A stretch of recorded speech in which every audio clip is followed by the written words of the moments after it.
At a time when we're picking up the pieces from the terrorist attack in Chattanooga by a Kuwaiti native who then became a naturalized U.S. citizen, we really need to pay attention to a report that just came out that showed that last year the United States granted 127,000 student visas to students from predominantly Muslim countries.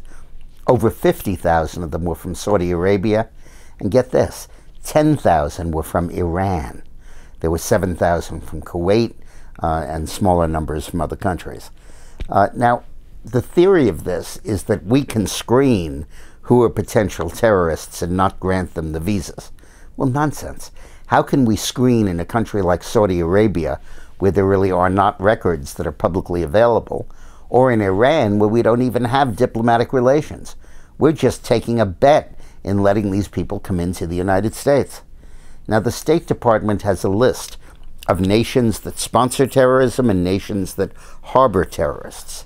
We should ban all student visas from those nations as long as the war on terror is being waged.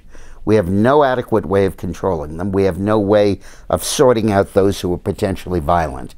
And we have no business letting these folks into the United States. Remember, the pilot of the airplane that crashed into the Pentagon on 9/11 was here on a student visa, allegedly to study English or teach English, and he never showed up at the school where he was allegedly attending.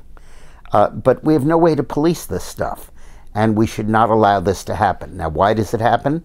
Well, first of all, the government wants to preserve good relations with countries like Saudi Arabia, so it doesn't want to crack down on their student visas, particularly since a lot of them are the children of the elite who run the country. And secondly, but more importantly, it provides 14% of the student tuition, the foreign student tuition, that funds America's colleges. 14% of the money that American colleges get from foreign students or from students from Muslim countries who come here on student visas. And that's a big financial pillar of America's higher education system. Well, that's a pillar we have got to pull down.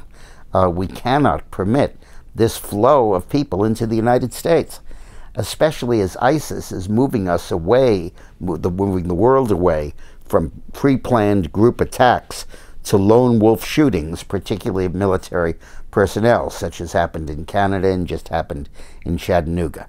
It's time to act on this. Thanks for watching.